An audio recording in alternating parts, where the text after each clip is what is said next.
और अब बात करते हैं आज की बड़ी खबर की। आरएसएस प्रमुख मोहन भागवत ने विजयादशमी के मौके पर नागपुर हेड ऑफिस में शस्त्र पूजन किया। मोहन भागवत ने विजयादशमी के मौके पर स्वयंसेवकों को संबोधित भी किया। उन्होंने कहा कि बढ़ती जनसंख्या आज भारत की बड़ी समस्या है। सीमावर्ती राज्यों में घुसपैठ के चलते जनसंख्या का असंतुलन बढ़ रहा है। आने वाले समय में बढ़ती जनसंख्या के साथ जनसंख्या का असंतुलन बड़ी समस्या बन सकता है। देश में अब आने वाले 50 साल के हिसाब से नीति बनाने की जरूरत है। नीति देश के सभी नागरिकों पर समान रूप से लागू होनी चाहिए। भागवत ने अपने संबोधन में एनआरसी और कश्मीर जैसे संवेदनशील मुद्दों का भी जिक्र किया।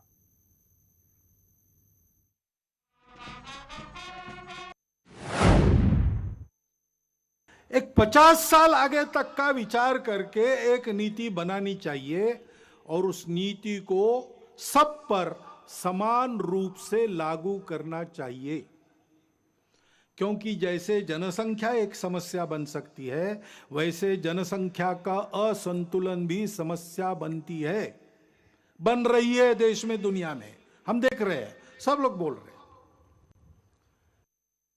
भारत एक विकास के राह पर, बड़ा बनने की राह पर चल पड़ा है। ये हो ना पाए, हिंदू समाज अपने स्व को समझ ना पाए और वैसे ही कटा बटा रहे, इसलिए बहुत प्रयास चल रहे हैं। जो जो भारत का है उसकी निंदा करना, जो जो भारतीय है उसकी निंदा करना, भारत के जीवन की, भारत के धर्म की, भारत की परंपरा की, इतिहास की, वर्तमान की, व्यवस्थाओं की, सबकी निंदा करना, भारतीयों के हृदय में स्वयं के बारे में ही अश्रद्धा उत्पन्न करना, ऐसे प्रयास चलते हैं। ऐसा स्थूल और सूक्ष्म एक सांस्कृतिक आक्रमण भी लगातार चल रहा है। इस भय से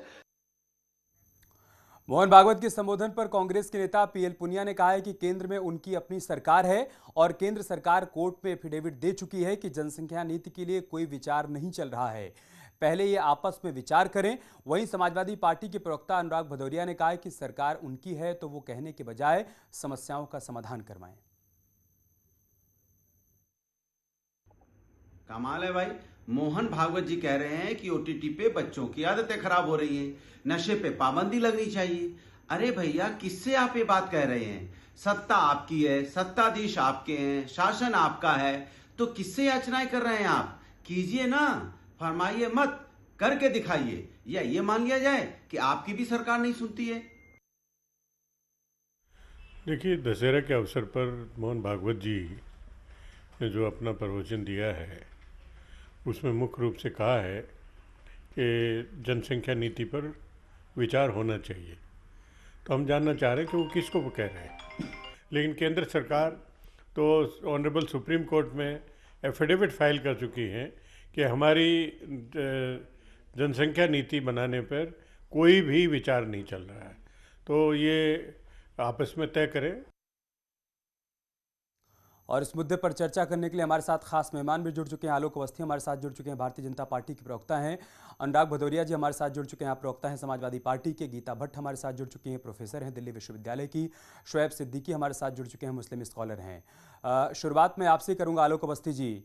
अनुराग भदौरिया जी और पीएल पुनिया जी ये कह रहे हैं कि आपकी सरकार है और मोहन भागवत जी को ये अनुनय विनय क्यों करना पड़ रहा है, जबकि पीएल पुनिया साहब तो ये कह रहे हैं कि आपकी सरकार की तरफ से एक एफिडेविट लगाया गया है, सुप्रीम कोर्ट में कहा गया है कि जनसंख्या नियंत्रण कानून को लेकर भी आप लोग कोई विचार ही नहीं कर रहे हैं।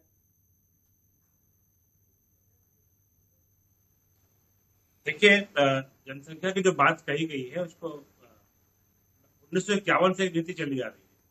भारतीय जनता पार्टी उसी के नाते जो है अपनी बात कोर्ट में रखी है कि हम 1951 की नीति में कोई परिवर्तन अभी नहीं करने जा रहे हैं।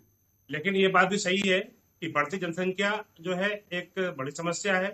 डेमोग्राफी जो चेंज करने का प्रयास किया जा रहा है भारत के कुछ कोनों में, वो एक बड़ी समस्या है और उसकी तरफ जो है मोहन भागवत जी ने अपना जो है ध्यान आकर्षित किया है, जो कि एक अच्छा उनके विचार है और इस पर हर व्यक्ति को विचार करना चाहिए, क्योंकि संसाधन देश के पास कम है और उस संसाधन के अंदर हमको जनसंख्या नियंत्रण से भी काबू पाना चाहिए। और डेमोग्राफी जो भारत की संस्कृति रही है, जो यहाँ की परंपराएं रही हैं, उन्होंने ये भी कहा है कि ये भारत राष्ट्र एक है, हमारे पूर्वज सब एक रहे हैं, हमारी पूजा पद्धतियां अलग अलग हो सकती हैं, लेकिन हम राष्ट्र के नाते एक है। हमारी जो पहचान है वो एक विचार, एक आचार, एक सभ्यता और एक परंपरा के नाते है।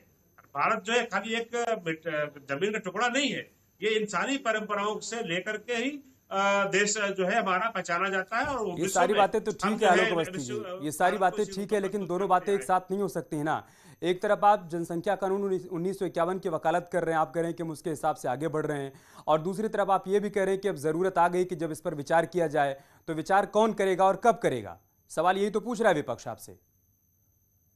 मैंने ये बात कही, नहीं, मैंने एक इस पर जोड़ देता हूं। मैंने ये बात कही कि 1951 की जो नीति थी कि हम जातियों के आधार पर जनगणना नहीं करेंगे, धर्म के आधार पर जनगणना होती है, भाषा के आधार पर जनगणना होती है, एससी और एसटी के कितने सदस्य हैं उसके आधार पर जनगणना होती है। तो धार्मिक आधार पर जो गणना होती है, आपको देखना होगा कि जो जनगणना हो रही है उसमें डेमोग्राफी चेंज तो नहीं हो रहा है। जैसे सीमावर्ती प्रदेशों के अंदर घुसपैठ के द्वारा जो है डेमोग्राफी परिवर्तन करने का प्रयास किया गया है, कई जगहों पे देश के हिस्सों में डेमोग्राफी चेंज हो रही है, वहां पे कड़ाई से नियंत्रण करने की आवश्यकता है, क्योंकि देश तभी सुरक्षित रहेगा जब तक कि वो भदौरिया जी, चल रहा है। आलोक अवस्थी जी कह रहे हैं कि डेमोग्राफी चेंज करने का प्रयास किया जा रहा है, इस वजह से जरूरी है कानून बनाना, लेकिन बनाएगा कौन ये साफ नहीं कर पा रहे हैं भदौरिया जी। देखिए, आपने बेचारापन देखा भारतीय जनता पार्टी का, सरकार इनकी, सत्ताधीश इनके, शासन इनका, फिर ये किस बात का लाभ कर रहे हैं, किससे याचनाएं कर रहे हैं बताइए ना। समाजवादी की तो सरकार है नहीं, सरकार आपकी, आप करने की जगह खाली इसका मतलब ये हो गया कि इन लोगों की सुनी नहीं जाती है। तो ये मान लिया जाए, या ये मान लिया जाए कि इनको माहौल बनाना है, करना वरना कुछ नहीं है। भाई सरकार तो 7.5 साल से आपकी हो गई, किसने आपको रोका है? जब आपको नोटबंदी करनी थी आपने किया, जब आपको लॉकडाउन करना था आपने किया, जो आपको करना होता है आप करते हैं। सबको बेचना है, पूरे हिंदुस्तान को बेचना है तो आप बेच रहे ही हैं, कोई रोक रहा है आपको? क्या बेच ही रहे हो ना लगातार, सब तो बेच दे रहे हो। तो जो आप करना चाहते करो, फिर याचनाएं किस पे करते हो? कहते हो OTT प्लेटफॉर्म से बच्चों की बच्चे बिगड़ रहे हैं, नशे पाबंदी होनी चाहिए, जनसंख्या पे कानून, इतनी बातें मोहन भागवत जी कह रहे हैं। किससे कह रहे हैं भाई? मैं तो ये जानना चाहता हूँ। समाजवादी से कह रहे हैं, कांग्रेस से किस? सरकार तो उनकी है, तो भैया करो ना, किसने आपको रोका? इसलिए मतलब भारतीय जनता पार्टी का दोहरा मापदंड देखिए, करना कुराना कुछ नहीं है। इसीलिए आज देश के अंदर में जो हालत होगी, जैसे आपका ये प्रोग्राम चल रहा है, छा गई रे योगी सरकार, छा गई रे, बिल्कुल छा गई रे। वो जिस तरह से बाराबंकी में हत्या हुई है तो छा ही गई है ना, अपहरण हो रहा है, हत्या हो जा रही, छा गई रे। यहाँ पे लखीमपुर में रौंद दिया गया, छा गई रे। यहाँ पे गोरखपुर में मार दिया गया पीट के, छा गई रे। महिला का चिरहरण हो रहा है, छा गई रे। ये सब छाई तो रही है, पूरी सरकार आपकी छा गई रे। कोरोना काल में लोगों की मौतें हो गई, सरकार छा गई रे। यहाँ पे बुखार से लोगों की मौतें हो रही है, सरकार छा गई रे। कमाल सरकार छा गई रे। पूरे उत्तर प्रदेश के अंदर में अराजकता का माहौल है, चोर डकैत गुंडा बदमाश की सरकार है यहाँ पे। यहाँ अराजकता का माहौल चल रहा है, गुंडा राज चला कर सरकार छा गई रे। तो इसके मतलब सरकार तो छाई गई है, चारों तरफ लूट मार घसोट मार काट, सरकार छा गई रे। कमाल है भैया, इसको छा गई रे। कोविड काल में लोगों की मौत हो गई, सरकार छा गई रे। यहाँ बाराबंकी में अपहरण करके, वकील के बेटे का अपहरण करके उसकी हत्या कर दी गई, 50 लाख फिरौती नहीं मिलने पे की सरकार छा गई रे। कमाल है भाई, यहाँ लोगों को रौंद दिया जा रहा है, सरकार छा गई रे। किसान बिल में किसान धरने पे बैठे, लगातार किसानों की मौत हो रही है कि हमारी सरकार छा गई रे। महिला अत्याचार में उत्तर प्रदेश नंबर 1, सरकार छा गई रे। बेरोजगारी में उत्तर प्रदेश नंबर 1, सरकार छा गई रे। कुपोषण में उत्तर प्रदेश नंबर 1, सरकार छा गई रे। कमाल है सरकार, ये सरकार है, ये उत्तर प्रदेश के अंदर में ये जादूगरी की सरकार छा गई रे, बिल्कुल छा गई है। ये सरकार जब से आई है, भदौरिया जी, आलोक जी, शोएब सिद्दीकी को लाते हैं डिबेट में, शोएब सिद्दीकी, मोहन भागवत का यह कहना है कि जनसंख्या का असंतुलन एक बहुत बड़ी चिंता का विषय है। 50 साल, अगले 50 साल को ध्यान में रखते हुए एक नीति बनाने की जरूरत है। सहमत हैं आप लोग इस बात से? जी देखिए, ऐसा है सर, सबसे पहले मैं सभी को दशहरे की मुबारकबाद देता हूं। और जहां तक के भागवत जी ने जो बात कही है जनसंख्या पर, तो मैं समझता हूं कि हर जात के और समुदाय के लोगों को इसका पालन करना चाहिए। और जहां तक जैसे एक समुदाय पर इल्ज़ाम लगता है कि उनके यहाँ जनसंख्या ज़्यादा है, तो ऐसा नहीं है। अगर अब्दुल्ला के 8 बच्चे हैं तो किशन जी के भी 8-9 बच्चे हैं। और यहाँ तक नरसिम्हा राव जो हमारे पूर्व प्रधानमंत्री थे, उनके यहाँ बच्चे आप देख लें, या लालू प्रसाद जी के आप बच्चे देख लें। यहाँ पे भागवत जी ने एक अच्छी बात कही है, ठीक है कानून बनना चाहिए, लेकिन मैं समझता हूँ मरकज़ में आपकी हुकूमत है और रियासत में आपकी हुकूमत है, आप इसको फॉलो करें और इसको एक इशू ना बनाया जाए बहुत ज़्यादा। मेन बेरोज़गारी पे ध्यान दिया जाए कि जो बेरोज़गारी बढ़ रही है उस वजह से भी इसके ऊपर असर पड़ रहा है। अच्छी पढ़ाई की जाए। आप देखें छोटे तबकों में बच्चे कुछ ज़्यादा पैदा होते हैं, चाहे वो किसी भी समुदाय के हों। आप देख लें, क्योंकि उनका पढ़ाई की एजुकेशन बहुत कम रहता है। नहीं, ये बात तो तो खुद उनका भी कह ज़हन रहे पढ़ाई हैं, पे ये जाता है। बात तो जब खुद भी आदमी कह रहे हैं पढ़ेगा कि सभी एजुकेशन, धर्मों के लिए, सभी जी। जातियों के लिए, सभी समुदाय के लिए एक समान कानून जी। होना चाहिए। ये बात तो खुद भी कह रहे जी। हैं। प्रोफेसर गीता भट्ट के पास जी, चलते जी। हैं। जी, जी। प्रोफेसर गीता मैं- भट्ट, हमारी जनसंख्या बहुत तेजी से बढ़ रही है, देश की बात हम सभी लोग जानते हैं, और ऐसी जनसंख्या बढ़ती रही तो बहुत जल्द हम चीन को भी पीछे छोड़ देंगे।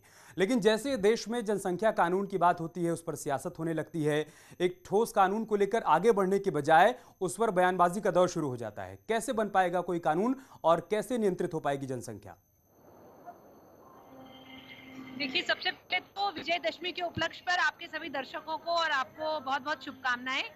और आज माननीय सरसंघ चालक जी ने जो जितने भी इस समय हमारे समाज में देश के समक्ष जो ज्वलंत विषय हैं उन पर आज विजयदशमी के उपलक्ष्य पर बात करी, और जिसमें से जनसंख्या को लेकर जो एक विषय जो है ये गंभीर विषय है, क्योंकि हम सभी जानते हैं कि हमारे जितने संसाधन हैं, चाहे वो प्राकृतिक संसाधन हो, चाहे आर्थिक संसाधन है देश के पास, वो सभी सीमित हैं।